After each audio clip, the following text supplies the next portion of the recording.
PM Narendra Modi called for resolute action not just against forces of terrorism but also against those who support, shelter, train and finance them, saying silence and inaction will only embolden terrorists and their masters. In his address at the 6th Conference of Heart of Asia in Amritsar, a platform to help Afghanistan in its transition, PM Modi said the growing arc of terrorist violence is posing the gravest threat to the region. In his address at the 6th Heart of Asia Conference snubbing Pakistan for exporting terror, Afghan President Ashraf Ghani said the $500 million promised by Islamabad for Afghan reconstruction will be better used to fight terrorism. He said there is a need to identify cross-border terrorism and a fund to combat terrorism.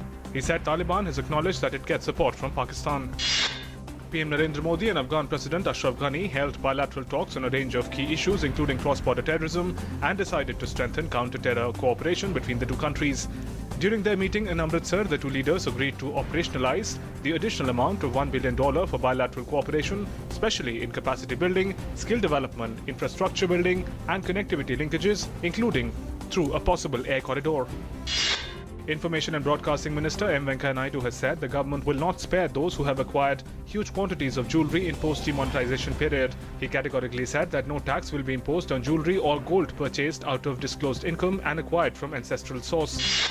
The Income Tax Department has rejected two sets of declarations of rupees 200,000 crore and rupees 13,860 crore made under ITS 2016 before 30th November 2016. These declarations were rejected by IG Department after it was found that these declarants were persons of suspicious nature and very small means. The RBI said it will issue new sets of rupees 50 and rupees 20 currency notes that will have a year of printing 2016 on the reverse side of the currency. All older notes will continue to be legal tender. The central bank will shortly issue rupees 50 banknotes without an inset letter in both the number panels and will carry the signature of RBI Governor.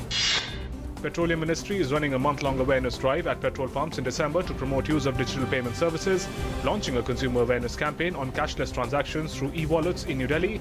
Union Petroleum Minister Dharmendra Pradhan said aim of the awareness drive is to move towards cashless economy and to make people aware of digital wallets. Union Minister Rajyavardhan Rathod participated in Army's recruitment rally at CISF ground in Kunda Amer in Jaipur. Rathod also met Army officials and encouraged youth who came to take part in the recruitment rally. Addressing media persons, the Union Minister said that a huge enthusiasm is seen among youth for recruitment in the Army. Three service chiefs paid tributes to martyrs at New Delhi's Amar Jawan Jyoti on Navy Day. Navy Chief Admiral Sunil Lamba assured the nation that Navy is fully combat ready to protect country's maritime interest in Indian Ocean.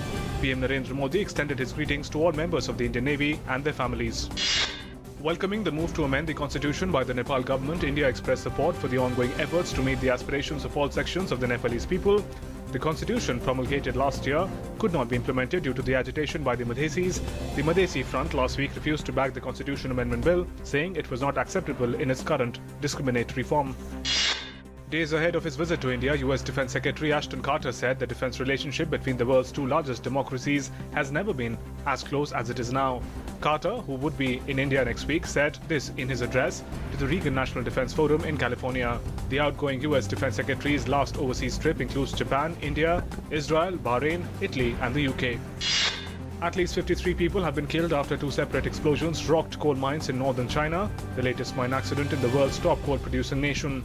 An explosion took place at a coal mine in North China's Inner Mongolia Autonomous Region that killed 32 people. This is the second big mine accident in China this week. In the US, 40 people are feared dead in a huge fire at a rave party in a warehouse in Oakland, California. Authorities have confirmed 9 deaths and said the toll is likely to go up as many people are missing. It was not immediately known what sparked the fire at the electronic dance music party attended by an estimated 50 to 100 people. Italians are voting in a referendum on constitutional reforms that is being closely watched abroad to see if Italy is the next country to reject the political status quo. Premier Matteo Renzi says he will resign if the reforms are rejected in Sunday's vote, and opposition politicians have vowed to press for a new government if voters reject the proposed constitutional changes. India's women cricket team defend their Asia Cup T20 title after beating arch rivals Pakistan in the finals of the Continental Tournament in Bangkok. This is their 4th win over Pakistan in the Asia Cup. India, who are on a 32-game unbeaten streak, defeated Pakistan by 17 runs after putting up a total of 121 runs for the loss of 5 wickets.